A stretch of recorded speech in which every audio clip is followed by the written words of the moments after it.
Bonjour, c'est Monsieur Mars 30%. Je suis sur Coïncidence Story pour une interview. Choose la team, c'est une dingue la team. Toi, faut te suicider, faut te tuer. À chaque fois, je faisais perdre l'équipe au foot, au basket, au volley. Personne ne te voulait dans ton équipe.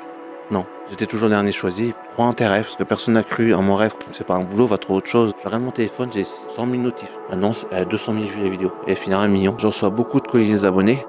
Et dans les colis, il y a des lettres. Des fois, tu pleures. Est-ce que tu as un commentaire? Celui-là, il m'a vraiment fait mal, quoi. J'en ai 4, pas de précis. Économie comme la team. Bienvenue dans Coïncidence Story, l'émission où on explore des parcours incroyables, des histoires de vie fantastiques, et pourquoi pas, des choses assez drôles parfois. Aujourd'hui, j'ai le plaisir de recevoir un invité qui ne laisse personne indifférent. Il s'appelle Maxime, il est plus connu sur les réseaux sociaux avec le pseudo Monsieur-30%.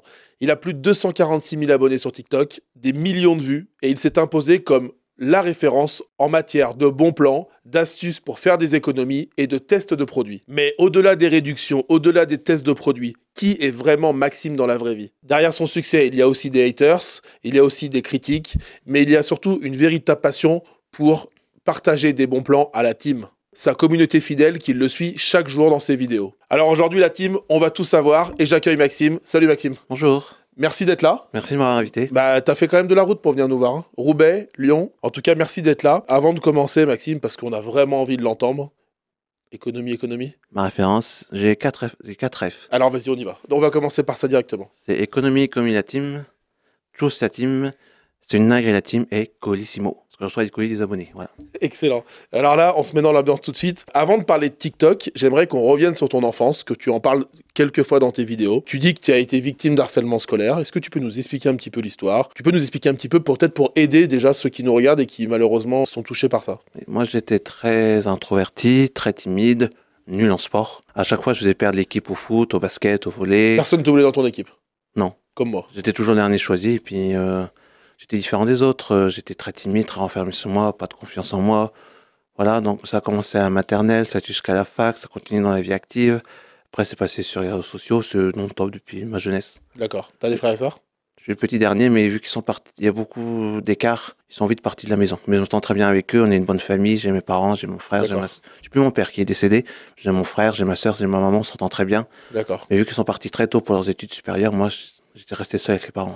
Et alors, ça se traduit comment le harcèlement scolaire au quotidien? Les réseaux sociaux, c'est quoi? J'avais pas les réseaux sociaux à l'époque. Ouais, il n'y avait pas en plus. Non, dans les années 80, il n'y avait pas, il n'y avait pas de téléphone portable. Ça me sauve. Tu m'étonnes. Quand je rentre chez moi le week-end, pendant les vacances d'été, il n'y a personne qui m'embête. Avec là, ça peut être non-stop. Ouais. Et ça se traduit comment alors? Par exemple, au collège, tu as un boule au ventre, tu sais que tu vas te faire tabasser, te faire tomber dans l'escalier. Tu te défends comment? Tu le prends comment? T'en parles à tes parents, Non, à tes frères et sœurs, ou t'as honte de ça? les parents sont toujours. Personne n'est au courant. À part mon frère qui l'a vu sur TikTok et ma sœur, mais personne n'était au courant jusqu'à aujourd'hui.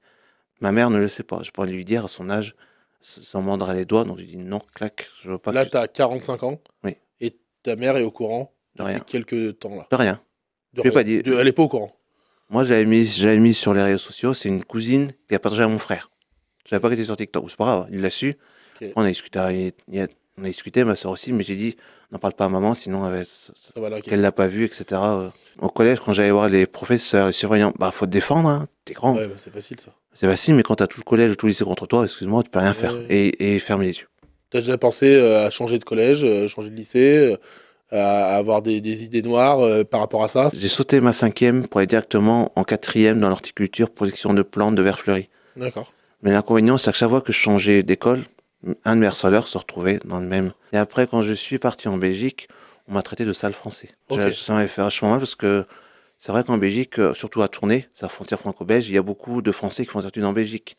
Et dans la classe où j'étais, il y avait au moins 40 à 50% de Français, et le reste c'était des Belges. T'as réussi à surmonter tout ça? C'est quoi le moment où tu t'en es sorti de cette spirale infernale en fait? Je suis sorti quand je me suis mis sur le site de sortie OVS, je sais pas si vous connaissez. Non, pas du tout. On va sortir. Ce sont des gens qui sont seuls et qui proposent des sorties, un cinéma, un bowling, une soirée c'est moi. Si je fais rien, je vais être seul toute ma vie, parce que j'avais pas d'amis jusqu'à mes 34 piges. Okay. Il fallait que je fasse quelque chose. J'ai inscrit sur le site. J'ai fait ma passion, les visites historiques de ma ville, Lille. Là, j'ai mis la visite, il y a 40 personnes, il faut que j'assume. Il n'y en avait que 2. Et là, je suis complètement foiré, parce que j'étais hyper stressé, mais à force de persévérer, j'ai eu 2 personnes, 3 personnes, et après, devenu la personne la plus connue d'OVS. Parce que quand je faisais une sortie ou des soirées chez moi, c'était blindé, je refusais les gens. Et donc là, ça t'a donné de la confiance en toi parce que t'apportais des choses à Voilà. des gens. Mais l'inconvénient, t'es populaire, à la fin, ça revenait à la même chose. Et après, quand j'étais viré de la plateforme, parce que la jalousie, on m'a viré à mon compte, il n'y a que 2 personnes qui m'ont pris de mes nouvelles. Ok. Que j'ai gardées maintenant, qui sont des vrais amis. Les gens t'ont tourné le dos sinon. Les autres ne prennent pas de mes nouvelles. Donc En fait, après, c'est un peu l'histoire de ta vie, parce qu'on va en parler juste après. Il y a, Oui.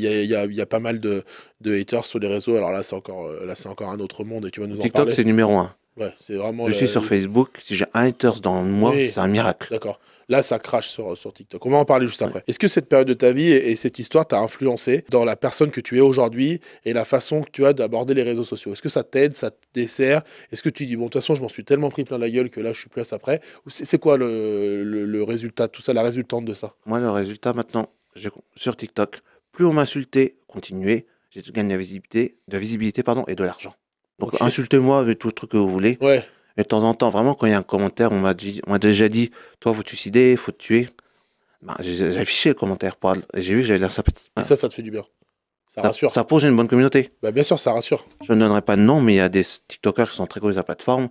Les gens s'abonnent pour se foutre de sa gueule. Et quand je fais, regardez ce qu'on m'a mis comme commentaire. Ben, j'ai une communauté qui me soutient, j'ai plein de commentaires. Et ça positifs. fait quand même, ça rassure quand même. Parce que Oui, mine de rien, sur ces réseaux, ça va très vite dans la haine, mais ça peut aller aussi très vite dans l'amour que tu reçois face à des Oui. choses comme ça. Si tu pouvais parler au Maxime enfant, tu lui dirais quoi? Je lui dirais, prends confiance en toi, crois en tes rêves, parce que personne n'a cru en mon rêve. Quand j'ai dit à mon frère que j'allais faire influenceur TikTok, il m'a dit, c'est pas un boulot, va trouver autre chose. Quand j'ai montré mes revenus, il m'a dit, ah bah, tout compte fait, vas-y, on te laisse à fond. Et maintenant, au début, ils étaient très stressés, inquiets. Maintenant, ils sont rails pour moi, ils sont. Donc c'est prends confiance en toi, Oui. crois en toi, C'est ça. et si tu crois en tes rêves, tu vas y arriver. Ouais. Il y a personne qui peut t'aider, c'est toi, tout seul. Donc j'ai fait tout moi-même tout seul. Ok. Que ça soit quand j'ai travaillé pour faire du saisonnier en horticulture, j'étais à Angers, j'étais en Moselle, Chalon-sur-Saône. C'était la question, du coup, j'allais te dire avant de faire TikTok, enfin, parce que ça va prendre du temps. C'est quoi ton métier? Alors j'ai fait de l'horticulture, c'est la production de plantes vertes et fleuries. D'accord? Comme des pensées, des plantes vertes, des bégonias. D'accord? Je travaillais un petit peu en mairie pour l'entretien des jardins de la ville de Croix, près de Roubaix. D'accord? Après, j'ai été pistonné pour entrer dans un golf très guindé, pour faire l'entretien des parcs et jardins, ramasser les balles de practice. D'accord? Ça, j'ai eu pas mal de célébrités locales. Et après, malheureusement, il y a eu le Covid, qui a fait des ravages. Moi, j'ai pas eu le Covid, mais j'ai fait tous les vaccins. Donc, vu que j'étais bloqué chez moi, j'ai fait tous mes circuits de visite historique pour me mettre à mon compte D'accord, d'accord. et pour faire mes historiques. Tu connais l'île comme ta poche. Ouais, vu que moi, j'étais solitaire, je partais la journée à lire, regarder tous les petits détails sur un mur, etc. Ah, il y a une plaque, je dois m'enseigner. Après, j'ai balancé mes visites comme ça en auto-entrepreneur. D'accord? Très rapidement, France 3 Nord-Pas-de-Calais m'a contacté. Parce qu'ils ont trouvé que c'est un très bon concept. C'est pendant le Covid, divertir les gens, etc. Oui, bien sûr. Mais malheureusement, c'est un salaire de misère. Je touche 600 euros par Ouais, mois. oui. J'avais le RSA. Ça t'aide pas à vivre, quoi. Quand est-ce que tu as compris que ça pouvait être plus qu'un passe-temps TikTok? En fait, quand je suis arrivé sur TikTok, après avoir suivi mon ami quelques semaines, j'ai dit, je vais percer sur l'application. Je vais le faire, je vais y arriver, je vais en vivre. Un instinct. Je suis têtu. 8 vidéos par jour, live tous les soirs à partir de 21h, Oh. des fois en journée, sans aucune visibilité pendant 1 an et demi. Et c'est ce que t'as fait. T'as tenu comme ça. Tous les jours. Oui. Et t'avais combien de personnes qui te suivaient au début? Et qui tournaient sur tes lives? En abonnés, on était à 10 ou 15, c'est les gens que j'ai récupérés sur Facebook, qui me suivaient déjà. Non. Et en live, des fois, je pouvais faire 8 heures avec 5 heures avec 3 personnes qui sont passées. 2, 3 Oh personnes. là là, comme c'est long. Et je persévérais. Et tu leur racontes quoi? Qu'est-ce que tu leur racontes pendant 5 heures? Non, mais j'attends. Quelqu'un qui passe, bonjour. Et je vois qu'il reste pas. Donc, mais le fait de dire bonjour, etc. À un moment donné, il y a une personne qui est restée accrochée. Elle est restée. J'ai fait monter en live, on a discuté. Après, elle a ramené 2, 3 personnes. Puis après, j'ai eu une petite team de 5, 6 personnes. Mais quand j'ai commencé à exploser, ils ont commencé à être jaloux, etc. Donc, répondu et tout. Ok, ok. C'est quoi la vidéo qui a été virale, la toute première vidéo qui a fonctionné? Il y a eu 2 vidéos virales. La première, ça s'appelait ça un one-shot. C'était en février. J'étais à la bourre pour aller faire ma visite historique. Donc je tourne une petite vidéo rapide, la danse du petit indien de Buffalo Grill pour les anniversaires. Je l'ai fait en version un peu loufoque, avec les gros yeux comme ça. Elle a fait 1,6 million. Mais comment on a cette idée? C'est ça, j'ai jamais compris. Comment t'as l'idée de faire l'Indien? Alors c'est simple, c'est que je scrolle mais pour toi. Il y a quelqu'un qui l'avait fait, on est un petit peu sérieux, elle avait fait 400 vues ou 500 vues. J'ai pris le son, je vais faire la même chose. On ne pensait pas faire autant. J'ai fait 1,6 million. Putain, mais t'as dû halluciner. Tu te couches le soir, tu te réveilles le matin, t'as 500, 800, 600 000 personnes qui t'ont Je regardé publie la vidéo, je vais faire ma visite historique qui dure 2h30. Je regarde mon téléphone, j'ai 100 000 notifs. Oh, et encore un like à la chaîne ou autre. Ah non, elle a 200 000 vues la vidéo. Et elle finira 1 million. Oh. Énorme. Et là, tu as commencé à avoir des gens qui s'abonnent, etc. Non, juste pour cette vidéo. D'accord. C'est un one shot parce que Ok. c'est à l'époque où je me cherchais au niveau des concepts. Je savais pas ce D'accord. que Ouais, j'allais ouais, faire. ouais, ouais. Je sais plein de trucs, ça marchait pas. Là, c'est là que je me suis pris ma première vague d'haters qui m'ont traité de Marc Dutroux, de Christian Quesada, de pédophile, etc. J'avais des commentaires partout, clac, clac, clac, clac. 80% de commentaires étaient négatifs, 20% positifs. Il faut savoir que quelqu'un de gentil va partager, va liker, va mettre en favori. Il va pas commenter. Quelqu'un de méchant va juste commenter pour t'insulter. Je comprends. Et après, c'est au mois de novembre. Je voyais des gens qui scrollaient, qui faisaient des vidéos autour de courses. Et moi, je fais ça depuis 20 ans. Je vais faire ce que je fais moi, c'est mon tour de course, en prenant une anti-gaspi, en prenant les invendus, en prenant les promotions. J'ai tourné la vidéo et j'avais pas fait attention que mon intro était mal faite.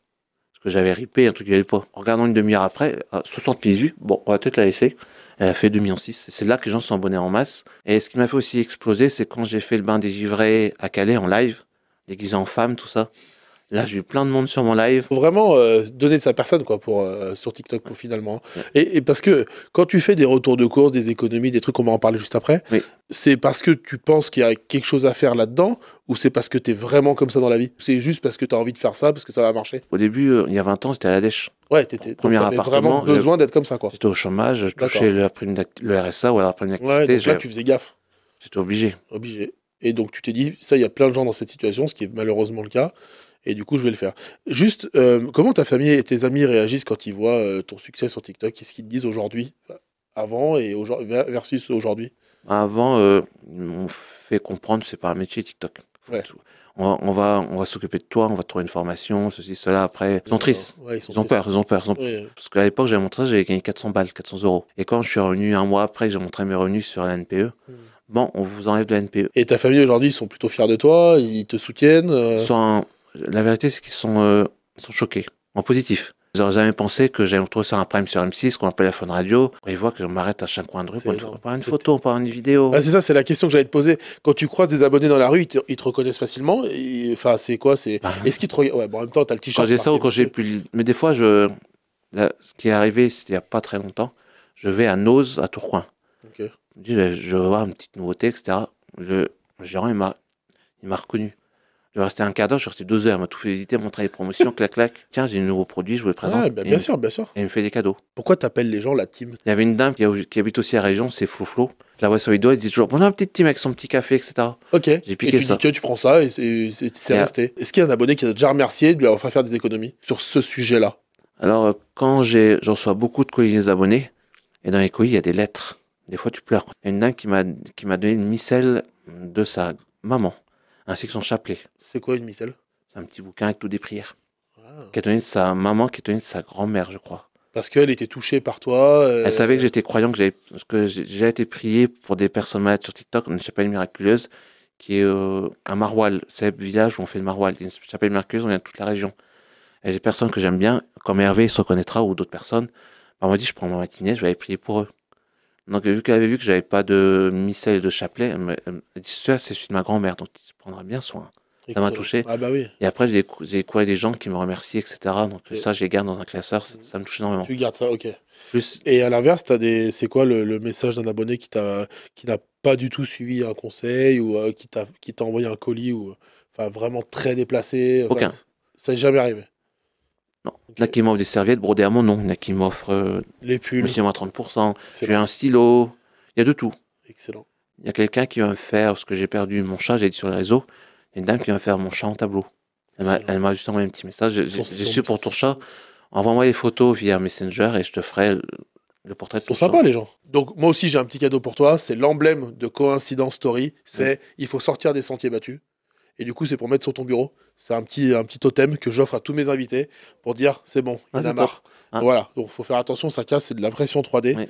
Mais voilà, c'était un petit cadeau rigolo. Alors c'est un cadeau qu'il faut bien prendre, hein. C'est pas un cadeau méchant. Mais pour mes lecteurs en live, cadeau, clic. Voilà. Je le ferai en vidéo tout à l'heure pour vous remercier. Bah c'est sympa. Ça c'est pour toi déjà, c'est un petit cadeau, un petit totem. C'est de l'or ou pas? Ah oui, 18 carats là. On est parti.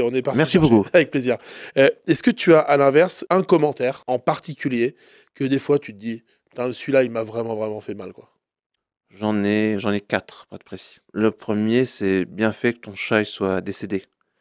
Ou alors c'est du style, maintenant tu fais des économies, tu as besoin d'acheter des croquettes de nourriture. Ou alors tu peux le griller, ça te fera le repas du soir. Encore plus, c'est quand j'aurais pas dû mettre sur un réseau que ça faisait X temps que mon père est décédé ce jour-là. C'est bien fait que ton père soit Non, décédé. mais t'es sérieux là? Et on peut pas porter plainte? Non, il ne demande rien. J'ai un faux compte qui tombe sur moi et qui m'insulte. T'as des mecs qui t'insultent dans la rue? Non. T'as un mec sur TikTok qui s'appelle PicPic, qui t'imite souvent. C'est le seul qui m'appelle pour dire Pour savoir, je peux est-ce plus. que je peux t'imiter? Oui. Ça te fait rire? J'adore, moi.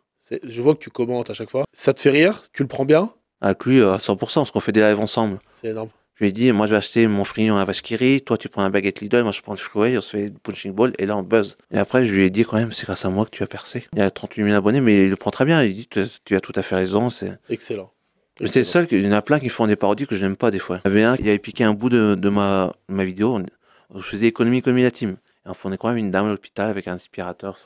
On a débranché l'aspirateur pour faire des économies. Ça, je lui ai envoyé un petit MP, j'ai prévenu l'agence. Si tu l'enlèves pas, moi, ça a rien de mal. Bon, ça, j'ai pas aimé du tout. Ouais, ça c'est pas drôle. Il m'a dit que c'est de l'humour noir, mais moi, l'humour noir, ça passe pas. Bon, il faut qu'on parle d'un sujet. Récemment, on a vu des vidéos avec un TikToker qui s'appelle Patoche. Oui. Explique-nous. Il est jaloux. Et alors, c'est qui ce mec? Je l'avais aidé à percer sur l'application. Je l'ai fait entrer en agence. J'avais trouvé une petite interview à Clermont-Ferrand qui était très bien. Mais après, il a pris la grosse tête. Parce qu'il me perce moins que moi. Et puis, ce que j'ai pas invité à la fête foraine de Villepinte, ça n'y a pas plu. Puis après, il parlait sur mon dos, il m'a dénigré en live, fait plein de trucs. Donc, si t'as un message à lui faire passer, ce serait quoi? J'ai aucun message, moi. Ouais, t'en fous. Qui s'amuse à faire le gugus. Ok. Aujourd'hui, est-ce que tu vis de TikTok? Oui, il y a d'abord les lives. Tu gagnes de l'argent sur TikTok parce que tu fais des En faisant lives? des matchs. En D'accord. faisant des matchs, les gens viennent te soutenir. Et généralement, une partie de l'argent que je gagne, je redonne à d'autres créateurs pour les soutenir. Ah C'est ouais. comme ça que j'ai rencontré une ventriloque que j'adore fortement, les dans le sud, que je fais rentrer dans l'agence. Qui s'appelle? C'est Victoria. Après, il y a les vidéos qui rémunèrent très bien. Après, il y a les abonnements et les gens payent pour suivre tes vidéos. Grâce au MP, quand vous m'avez envoyé, Ouais. c'est ça que je trouve des collaborations, soit télévisuelles, radio, Ouais. ou même Lidl, Auchan, Carrefour. D'accord. par exemple. Et du coup, Maxime, est-ce que tu as déjà refusé une collaboration avec une marque parce que tu croyais pas du tout au concept ou tu te dis non, ça ne Oui. correspond pas à mon image? Ouais. Il m'a fait rire. Vas-y. C'est quelqu'un qui avait créé un cercueil à moins 30% dans le sud de la France. Très bien fait, hein, c'était un pro. Hein. Ses vidéos étaient géniales, j'adorais son concept. Mais je dis, non, ça fait un bad buzz avec moi, il a bien compris. T'as un objectif précis sur l'avenir sur TikTok ou tu laisses les choses venir? Je sais que j'ai des grosses choses prévues en juin et en fin décembre, je peux pas dire pour l'instant. Ouais, bien sûr, bien sûr. Ce sont des grosses choses que... L'objectif, c'est quoi? C'est de monter le nombre d'abonnés? C'est de créer des nouveaux concepts? Bah, C'est- bah là, j'ai tourné pour M6. Excellent. Donc quand ça va passer, je vais certainement Ça va te prendre faire des connaître. abonnés. Bien On sûr. connaît déjà, mais ça fait un petit autorité en plus. Ah, excellent. Mon objectif, c'est le million d'abonnés. En tout cas, c'est tout ce qu'on te souhaite. Si TikTok disparaît demain, tu fais quoi? J'ai toujours mon entreprise de guide touristique, vu que je suis guide touristique, mais je peux mettre mes revenus TikTok dans mon autre entreprise. Je vois ce qui se passe entre Russie et Bien sûr. l'Ukraine. Un programme pour une spéciale guerre. Donc je me dis, si un jour on est appelé à la guerre, ben, je sais que je devrais arrêter TikTok, je devrais aller... Je suis prévoyant pour l'avenir, moi. T'as déjà eu des problèmes avec des enseignes à cause de tes vidéos? Le seul petit problème, c'est que c'est quand je fais mes cours, par exemple, à Magic Depot, c'est un magasin de stockage de nourriture, quand après tu demandes un contrat, bah non, vous l'avez fait gratuitement avant, pourquoi maintenant on va vous faire payer? Oui, ils comprennent pas. Ouais, mais à la base, moi, je pensais pas que j'avais percé, donc... Si tu pouvais être ambassadeur d'une enseigne, d'une marque, ce serait laquelle? Lidl. C'est vrai? Et on va essayer. Pourquoi mais Lidl? En fait, c'est à 500 mètres de chez moi, pas de voiture, économie, et j'en ai deux. Hein. Après, les produits sont très bons, c'est pas cher, ils ont un bon fruits et légumes, l'accueil est top. Bon, Maxime, si demain tu gagnes au loto, Oui. tu continues à chercher des réductions? Non, je pourrais partir plutôt dans l'associatif. Ok. Et quel type d'association? Mais j'aiderais pas les humains, parce que les humains sont horribles. Ça serait les animaux, comme la LPA, la SPA. Et aussi, j'aimerais aider les personnes qui peuvent pas se soigner en France. Parce que j'ai une amie qui a la maladie de Lyme, et elle peut se soigner qu'en Allemagne ou en Suisse, et ça coûte une fortune. Maxime, si tu pouvais échanger ta place avec une célébrité pendant 24 heures, n'importe laquelle, ce serait qui? Toi. Ah, moi, je suis pas une célébrité. Ah si, Et t'aimerais interviewer des gens? la chroniqueur, j'aimerais bien interviewer des gens. Mais on peut. On peut créer un truc ensemble, si tu veux. J'aime bien, j'adore. Moi, j'adore. Alors, Maxime, si on te donnait un budget illimité pour faire ce que tu veux sur TikTok, ce serait quoi? Du matériel pour améliorer mes vidéos. Du matériel, par exemple, de vidéo, de Professionnel, son. ouais. D'accord. Un meilleur téléphone, tu as vécu. Ouais. Il est tombé plusieurs fois, il est un peu... Bon, il fonctionne très bien, mais Ouais, mais peut-être c'est un investissement que tu ferais, quoi. avoir le dernier téléphone pour mieux faire de plus belles vidéos, meilleure qualité d'image, meilleur D'accord. son. Et les personnes qui t'aident, en fait, à développer ton audience, les productions, etc., ils t'aident pas à avoir du matos? Je dois faire des classements dans l'agence, D'accord. et ceux qui arrivent dans les premières places, ils gagnent des cadeaux. D'accord. Et à ce moment-là, là, tu peux peut-être te financer du matos, etc. Mais ça va arriver, de toute façon. Mais avec l'argent que je gagne sur TikTok, je me finance quelques petits trucs. Si un hater t'écrit un long commentaire de critique, tu vois, un truc, un pavé qui te critique de A à Z, si tu dois lui répondre en une seule phrase. Alors, faut savoir que j'en reçois au moins 10 par semaine en MP. Je lui mets merci pour ton adorable message, tu es adorable, bye bye du con. Ouais. Et après, je bloque. Ouais, ah oui, tu bloques. Ah. Ouais, mais t'as raison, comme ça, t'es tranquille. Ok. Sans être méchant, comme ça, le messagerie Ouais. n'est pas signalé, et puis oui, ça y est encore plus. Il me reste 3 questions. Quelle est la plus grande leçon que tu as apprise grâce à TikTok? Il y a des gens vraiment abominables, mais il y a des gens vraiment adorables. Quel conseil tu donnerais à quelqu'un qui veut se lancer sur les réseaux sociaux? Alors, j'interdirai aux mineurs, j'interdirai aux personnes qui sont pas bien dans leur tête. Malheureusement, une petite fille chez moi qui s'est suicidée à cause de TikTok, parce qu'elle se faisait insulter de tous les noms, etc. C'est à cause de ça que j'avais besoin de faire la vidéo. Ça a été mon évacuation. Faut être solide dans sa tête, faut être très solide dans sa tête. Ok. Et accepter les critiques. Et une fois que c'est bon? 90% des critiques sont pas validées, mais bon, c'est la jalousie. C'est assez touchant de parler avec toi, parce que je sens que t'es un mec simple, qui fait les choses avec le cœur. Quand on me dit que c'est bien que ton père soit mort ou que ton chat soit décédé, avant de faire mon live, je évacue pendant une demi-heure. Et après, je mets ma carapace. Allez, on fait joyeux, on discute avec les gens. Ouais, mais Et quand t'as fini, après, tu replains un coup. Bah oui, on est des humains en fait. Et après, tu vas passer à autre chose. On n'est pas des machines. Pour terminer, si tu avais des messages à faire passer, là, tu ferais passer un message là à la caméra à ceux qui t'ont harcelé à l'école. Tu leur dirais quoi? Vous avez essayé de me détruire, ben vous n'avez pas réussi parce qu'aujourd'hui, je me suis sorti tout seul. Hein. J'en ai revu une fois, c'était dans la gare Marsan d'Auchanlers, elle m'a reconnu. Elle a commencé à m'insulter de tous les noms. Bah, moi, je suis pas gêné, je lui ai répondu avant tout le monde. Donc j'ai réussi. Donc les méchants, les haters, vous voyez, grâce à vous, j'en suis là aujourd'hui. Vous avez raté votre vie avec moi. Pas réussi à me faire du mal. Très bien. Si tu avais un message à faire passer à ceux qui te suivent, à ceux qui t'aiment et qui te suivent au quotidien, tu leur dirais quoi? Merci à tous à toutes les personnes qui m'envoient des colis, ça c'est adorable. À tous ceux qui me soutiennent sur mes lives qui viennent tous les soirs. Et un grand merci à mes modos qui sont là quasi tous les soirs. Il y a Guillaume, il y a Sam, il y a Hélène, il y a Maïfleur, et aussi à toute la team. On est trois qui sont dans le vert. J'adore Zezette. Elle a 62 ans, elle est adorable. Ok. Donc, toutes les personnes avec qui je discute dans le vert WhatsApp, vous êtes adorables avec moi. Toute sa team. Et enfin, un message à ta famille. Merci de me soutenir dans ce moment que moi, j'ai du mal à accepter hein, d'être connu, de m'arrêter dans la rue. J'aurais jamais pensé en arriver là il y a à peu près 2 ans. Pour la petite ref, il y a 2 ans en arrière, j'allais au concert qui était organisé par France Bleu, Nord-Pas-de-Calais pour la partie de Lille. Il y avait les Garçons, les Trois Vagues, dont j'étais fan. Me dire que 2 ans après, je tournais dans leur clip, est-ce que je serais ami avec eux? Donc quoi, ça arrive des choses qui arrivent. Crois en tes rêves. Voilà. Merci Maxime d'être venu. On Merci va terminer avec un économie la team. Un économie la team pour mes haters. Merci à vous. Grâce à vous, j'ai la visibilité.